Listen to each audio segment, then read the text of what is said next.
नमस्कार दोस्तों, मेरा नाम निरंजन है। स्वागत करता हूँ आपके अपने YouTube चैनल पर। दोस्तों, आज हम अक्टूबर माह के चौथे सप्ताह के करंट अफेयर को देखेंगे। यह जो करंट अफेयर होगा 20 अक्टूबर से 26 अक्टूबर तक का होगा।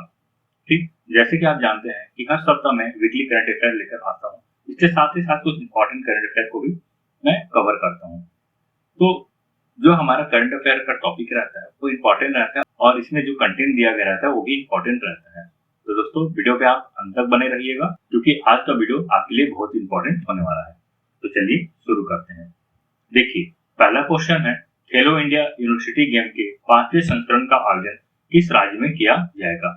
देखिए, खेलो इंडिया यूनिवर्सिटी गेम, तो इसका आयोजन जो है राजस्थान में किया जाएगा। तो राजस्थान के 7 शहरों में खेलो इंडिया यूनिवर्सिटी गेम का आयोजन किया जाएगा। ठीक, देखिए, खेलो इंडिया यूनिवर्सिटी गेम्स का 5वां संस्करण 24 नवंबर से 5 दिसंबर 2025 तक राजस्थान के 7 शहरों में किया जाएगा। और ये कौन कौन सा 7 शहर है? तो जयपुर, अजमेर, उदयपुर, जोधपुर, बीकानेर, कोटा और भरतपुर। तो इन 7 शहरों में खेलो इंडिया यूनिवर्सिटी गेम का आयोजन किया जाएगा। देखिए, 12 दिनों तक चलने वाले इस यूनिवर्सिटी मीट में 5000 से ज्यादा एथलीटों के हिस्सा लेने की उम्मीद है। ठीक, तो ये इंपॉर्टेंट है, याद रखिएगा। खेलो इंडिया कार्यक्रम के तहत बहुत सारे खेल का आयोजन किया जाता है, जैसे कि खेलो इंडिया पैरा गेम, खेलो इंडिया शीतकालीन गेम, खेलो इंडिया यूथ गेम, खेलो इंडिया बीच गेम। ठीक है, तो इन सब खेलों का आयोजन हो चुका है और अब हम खेलो इंडिया यूनिवर्सिटी गेम को देखने वाले हैं। देखिए, तो ये खेलो इंडिया यूनिवर्सिटी गेम का 5वां संस्करण होगा। इससे पहले 4 संस्करण का आयोजन हो चुका है, जिसमें पहला संस्करण जो है आयोजन हुआ था ओडिशा में। इस समय पंजाब यूनिवर्सिटी चंडीगढ़ जो है प्रथम स्थान पर रहा। दूसरा संस्करण में कर्नाटक में आयोजन हुआ और इसमें टॉप पर जैन यूनिवर्सिटी बेंगलुरु रहा। तीसरा खेलो इंडिया यूनिवर्सिटी गेम का आयोजन उत्तर प्रदेश में हुआ। इस समय प्रथम स्थान पर पंजाब यूनिवर्सिटी चंडीगढ़ हासिल किया है।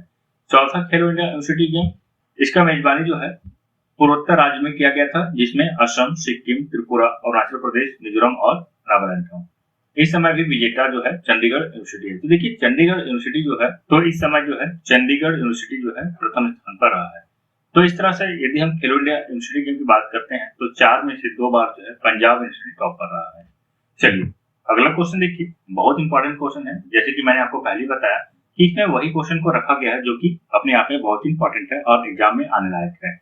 देखिए, क्वेश्चन है, हाल ही में किस देश ने आसियान की अध्यक्षता संभाली है? तो देखिए, आसियान की अध्यक्षता जो है मलेशिया संभाल ली है। मलेशिया में 2025 का आसियान का आयोजन किया जाएगा। देखिए, आसियान समिट 2025 26 से 28 अक्टूबर 2025 तक कुआलालंपुर मलेशिया में होगी। मलेशिया इस महत्वपूर्ण क्षेत्रीय समिट की मेजबानी कर रहा है, जिसमें सभी आसियान सदस्य देशों और प्रमुख वैश्विक साझेदारों के नेता शामिल होंगे, जिससे यह मलेशिया के इतिहास में सबसे बड़ी डिप्लोमेटिक सभाओं में से एक बन जाएगी। इस समिट में व्यापार, सुरक्षा और भू राजनीतिक चुनौतियों सहित प्रमुख क्षेत्रीय मुद्दों पर चर्चा की जाएगी। यदि हम आसियान की बात करते हैं तो इसका देखिए फुल फॉर्म है दक्षिण पूर्व एशियाई राष्ट्रों का संगठन। तो जो दक्षिण पूर्वी एशियाई राष्ट्रों का संगठन है ये आसियान, इसका इंग्लिश में फुल फॉर्म की बात करते हैं तो association of south east Asian nation है। इसका मुख्यालय जकार्ता, इंडोनेशिया है। स्थापना 8 अगस्त 1967 को होता है बैंकॉक, थाईलैंड में। अगला क्वेश्चन देखिए, भारत का पहला मानव अंतरिक्ष यान मिशन गगनयान किस वर्ष लॉन्च किया जाएगा? तो देखिए, मिशन गगनयान का जो लॉन्च है ये इसरो के द्वारा किया जाएगा। इसका शीर्ष जो संगठन है, संस्था है, इसरो है। तो इसरो के द्वारा 2027 के प्रथम तिमाही में गगनयान मिशन लॉन्च किया जाएगा। यह जो मिशन है मानव युक्त मिशन है, जिसमें 3 मानव को अंतरिक्ष में ले जाया जाएगा और फिर वापस धरती पर उन्हें लाया जाएगा। देखिए, इसरो के अध्यक्ष वी नारायण के अनुसार पहला मानव युक्त मिशन 2027 की पहली तिमाही में लॉन्च होगा। देखिए, इस मिशन से पहले 2025 के अंत में मानव रोबोट योग मित्र के साथ एक मानव रहित मिशन जीवन लॉन्च किया जाएगा। तो देखिए, ये मिशन को लॉन्च करने से पहले एक टेस्टिंग मिशन होगा 2025 के अंत में, जहां पे रोबोट को अंतरिक्ष में ले जाया जाएगा। इसरो की हम बात करते हैं तो इसकी स्थापना 1969 में होता है। इसका मुख्यालय बेंगलुरु है और वर्तमान अध्यक्ष वी नारायणन है। अगला क्वेश्चन देखिए, अंतरराष्ट्रीय प्रकृति संरक्षण संघ के प्रजाति अस्तित्व आयोग का पहला एशियाई अध्यक्ष किसे नियुक्त किया गया है? तो ये पहला एशियाई अध्यक्ष है, क्योंकि ये भारत से संबंधित है इसलिए ये इंपॉर्टेंट हो जाता है। इसका जो उत्तर हो जाएगा विवेक मेनन।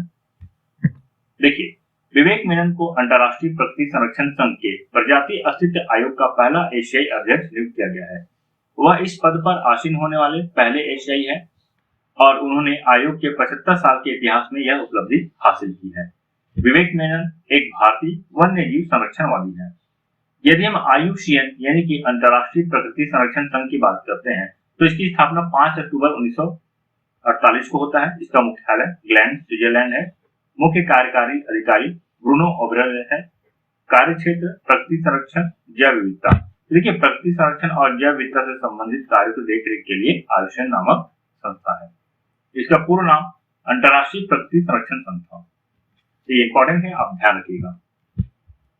चलिए, आपके लिए एक टेस्ट है, छोटा सा टेस्ट। पिछले सप्ताह का एक क्वेश्चन लिया गया है, आप जरूर इसका उत्तर कमेंट में दीजिएगा।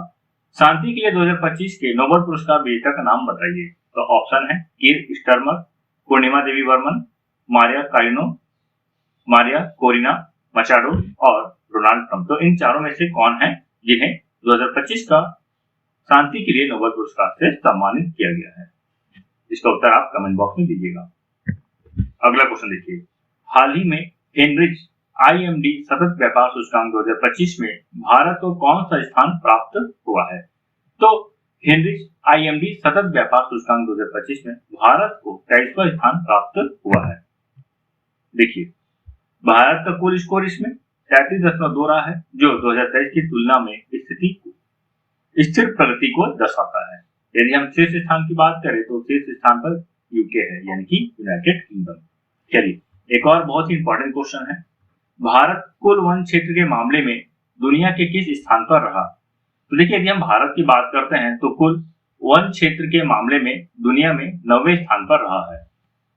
फूड एंड एग्रीकल्चर ऑर्गेनाइजेशन द्वारा बाली में जारी ग्लोबल फॉरेस्ट रिसोर्सेज असेसमेंट 2025 के अनुसार भारत कुल वन क्षेत्र के मामले में विश्व में 9वें स्थान पर है। साथ ही वार्षिक वन क्षेत्र वृद्धि में देश अपना तीसरा स्थान कायम रखा है। वृद्धि की जब बात करते हैं तो वृद्धि में तीसरा स्थान है और कुल वन क्षेत्र की जब बात करते हैं तो उसमें विश्व में 9वें स्थान पर है। अगला क्वेश्चन देखिए, किस ओलंपिक पदक विजेता को मानद लेफ्टिनेंट कर्नल के पद से सम्मानित किया गया है? तो इसका सही उत्तर हो जाएगा नीरज चोपड़ा। तो नीरज चोपड़ा यह एक और उपलब्धि हासिल किया है। खेल में तो यह उपलब्धि हासिल करते ही करते हैं, साथ ही साथ अपनी सर्विस के दौरान, कार्य के दौरान भी इस प्रकार का सम्मान प्राप्त करते हैं। देखिए, भारत की स्टार जेवलिन थ्रोअर और 2 बार के ओलंपिक पदक विजेता नीरज चोपड़ा को भारतीय सेना की टेरिटोरियल आर्मी में मानद लेफ्टिनेंट कर्नल के पद से सम्मानित किया गया है। नीरज चोपड़ा को वर्ष 2016 में भारतीय सेना की राजपुताना राइफल्स रेजिमेंट में शामिल किया गया था। याद रखेंगे, 2016 में ये जॉब पर आए हैं। 2020 के टोक्यो ओलंपिक में इतिहास रचते हुए ट्रैक एंड फील्ड में भारत का पहला ओलंपिक स्वर्ण पदक जीता। इसके बाद उन्होंने 2024 के पेरिस ओलंपिक में रजत पदक और 2023 की वर्ल्ड एथलेटिक्स चैंपियनशिप में स्वर्ण पदक जीतकर देश का गौरव बढ़ाया है।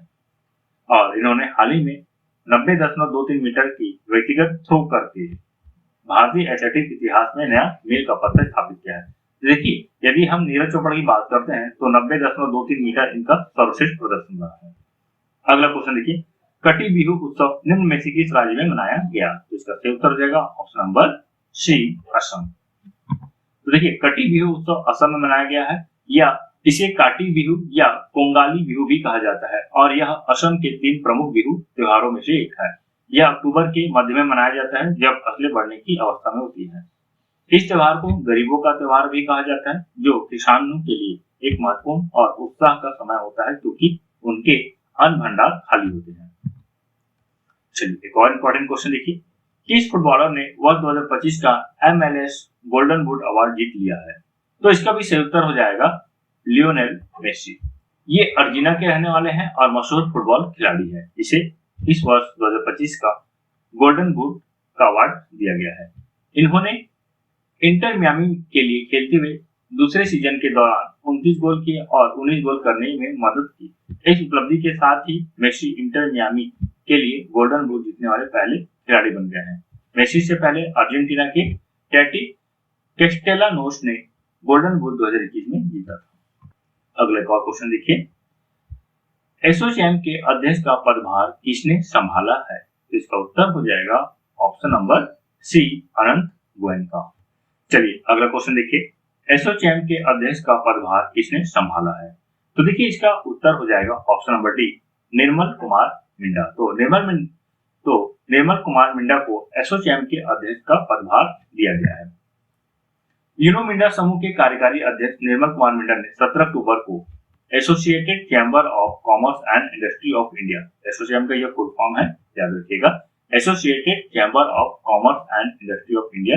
तो इसका अध्यक्ष जो है निर्मल कुमार मिंडा को बनाया गया है और इनके साथ ही साथ अमिताभ चौधरी को एसोचैम का उपाध्यक्ष बनाया गया है। एसोचैम की यदि हम बात करते हैं तो इसका स्थापना 1920 में होता है, मुख्यालय नई दिल्ली में है। चलिए और इंपॉर्टेंट क्वेश्चन देखिए, हाल ही में निधन हुए गोवर्धन असरानी कौन थे?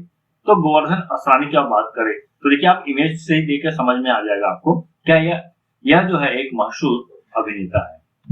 देखिए प्रसिद्ध हिंदी अभिनेता गोवर्धन असरानी का लंबी बीमारी के बाद 84 वर्ष की उम्र में निधन हो गया है। यदि हम किसकी मुख्य भूमिका की बात करते हैं तो शोले में जेलर की भूमिका के लिए प्रसिद्ध असरानी ने चुपके चुपके, भूल भुलैया, धमाल तथा बंटी और बबी जैसे हिट फिल्मों में अभिनय किया है। 5 दशकों से अधिक के करियर में असरानी ने हिंदी सिनेमा में विशेष रूप से हास्य कलाकार के रूप में महत्वपूर्ण योगदान दिया। अगला क्वेश्चन इंपॉर्टेंट है ये, हाल ही में तीरंदाजी विश्व कप फाइनल में पदक जीतने वाली पहली भारतीय महिला कौन बनी है? तो विश्व कप फाइनल में पदक जीतने वाली पहली भारतीय महिला ज्योति सुरेखा वेन्नम बन गई है। ठीक, याद रखिए। तो ज्योति सुरेखा वेन्नम जो है इतिहास रच दिया है, विश्व कप फाइनल में कांस्य पदक जीतने वाली पहली भारतीय महिला कंपाउंड तीरंदाज बन गई है। चलिए अगला क्वेश्चन देखिए, हाल ही में चर्चा में रहा तख्तान ज्वालामुखी किस देश में स्थित है? तो देखिए इसका जो सही उत्तर हो जाएगा ऑप्शन नंबर डी, ईरान। तख्तान ज्वालामुखी ईरान में स्थित है। तो ईरान में कहां? तो देखिए दक्षिण पूर्वी ईरान पाकिस्तान सीमा से लगभग 56 किलोमीटर की दूरी पर है। यह एक अर्ध सक्रिय स्ट्रेटो वोल्केनो है जिसकी कुल ऊंचाई 3940 मीटर है। बहुत इंपॉर्टेंट क्वेश्चन है दोस्तों, याद रखिएगा इसको। नवंबर 2025 में यूएनएफसीसीसी COP30 की आधिकारिक मेजबानी कौन सा देश करेगा? तो इसका सही उत्तर हो जाएगा ऑप्शन नंबर डी, ब्राजील। देखिए नवंबर 2025 में यूएनएफसीसीसी COP30 की आधिकारिक मेजबानी ब्राजील करेगा और यह सम्मेलन बेलेम शहर में आयोजित होगा। यह सम्मेलन 10 से 21 नवंबर 2025 तक चलेगा। अगला क्वेश्चन देखिए, कौन सा देश international union for conservation of nature का 90वां सदस्य बन गया है? तो इसका सही उत्तर हो जाएगा ऑप्शन नंबर सी, तुवालू। तो देखिए तुवालू जो है international union for conservation of nature के 90वें सदस्य बन गया है। तुवालू पश्चिम मध्य प्रशांत महासागर में स्थित छोटा द्वीपीय देश है जो दुनिया का चौथा सबसे छोटा देश है और इसका क्षेत्रफल केवल 26 वर्ग किलोमीटर है। यह ऑस्ट्रेलिया और हवाई के बीच स्थित है। तुवालू समुद्र स्तर में वृद्धि के प्रति बेहद संवेदनशील देश है। अगला क्वेश्चन, किसे भारत का पहला अत्यंत गरीबी मुक्त राज्य घोषित किया जाएगा? तो इसका सही उत्तर हो जाएगा ऑप्शन नंबर सी, केरल। तो केरल को जो है आने वाले समय में अत्यंत गरीबी मुक्त राज्य घोषित कर दिया जाएगा। संयुक्त राष्ट्र विकास कार्यक्रम और ऑक्सफोर्ड गरीबी एवं मानव विकास पहल ने वर्ष 2025 का वैश्विक बहुआयामी गरीबी सूचकांक overlapping hardship poverty and climate hazard शीर्षक के तहत प्रकाशित किया है। अब केरल आधिकारिक रूप से अत्यंत गरीबी मुक्त राज्य घोषित हो जाएगा। यह घोषणा मुख्यमंत्री पिनराई विजयन द्वारा 1 नवंबर 2025 को तिरुवनंतपुरम के सेंट्रल स्टेडियम में एक सार्वजनिक समारोह में करी। चलिए एक और इंपॉर्टेंट क्वेश्चन, किस देश ने चिली में आयोजित अंडर-20 फीफा वर्ल्ड कप 2025 का खिताब जीता है? तो इसका सही उत्तर हो जाएगा ऑप्शन नंबर सी, मोरक्को। तो मोरक्को जो है अर्जेंटीना को 2-0 से हराकर अपना पहला फीफा अंडर-20 विश्व कप का खिताब जीत लिया है। इस जीत के साथ मोरक्को 2009 में घाना के बाद अंडर-20 विश्व कप जीतने वाला पहला अफ्रीकी देश बन गया है। एक और क्वेश्चन देखिए, बहुत इंपॉर्टेंट है, आने वाले समय में शीतकालीन ओलंपिक गेम होने वाला है और इसी से क्वेश्चन है 2026 शीतकालीन ओलंपिक का मशाल वाहक किसे चुना गया है? तो 2026 शीतकालीन ओलंपिक का मशाल वाहक अभिनव बिंद्रा को चुना गया है। ओलंपिक स्वर्ण पदक विजेता अभिनव बिंद्रा को अगले वर्ष होने वाले शीतकालीन ओलंपिक 2026 के लिए मशाल वाहक के रूप में चुना गया है। यह खेल 6 से 22 फरवरी 2026 तक मिलान और कोर्टिना डी अम्पेग्यो में आयोजित किया जाएगा, यानी कि इटली में किया जाएगा। अभिनव बिंद्रा ने 2008 बीजिंग ओलंपिक में 10 मीटर एयर राइफल स्पर्धा में भारत के लिए स्वर्ण पदक जीता था। चलिए अगला क्वेश्चन देखिए, इंडियन क्रिकेटर्स एसोसिएशन की पहली महिला अध्यक्ष कौन नियुक्त की गई है? तो इसका सही उत्तर हो जाएगा शांता रंगास्वामी। तो शांता रंगास्वामी को आईसीए की पहली महिला अध्यक्ष चुना गया है। यदि हम इंडियन क्रिकेटर्स एसोसिएशन आईसीए की बात करते हैं तो इसकी स्थापना 5 जुलाई 2019 को होता है। इसका मुख्यालय मुंबई में है, ठीक, और दूसरा प्रशासनिक कार्यालय जो है बेंगलुरु में है। अगला क्वेश्चन, किसे वर्ल्ड इंटेलेक्चुअल प्रॉपर्टी ऑर्गेनाइजेशन के एडवाइजरी बोर्ड ऑफ जजेस का पहला भारतीय चेयर नियुक्त किया है? ठीक है, पहला भारतीय चेयरमैन होगा यहाँ पे। तो पहला भारतीय चेयरमैन यानी कि अध्यक्ष विप्रो का एडवाइजरी बोर्ड ऑफ जजेस का पहला भारतीय अध्यक्ष जो है ये प्रतिभा एमसी को बनाया गया है। तो दिल्ली उच्च न्यायालय की न्यायमूर्ति प्रतिभा एमसी को विश्व बौद्धिक संपदा संगठन यानी कि विपो के एडवाइजरी बोर्ड ऑफ जजेस के पहले भारतीय अध्यक्ष के रूप में नियुक्त किया गया है।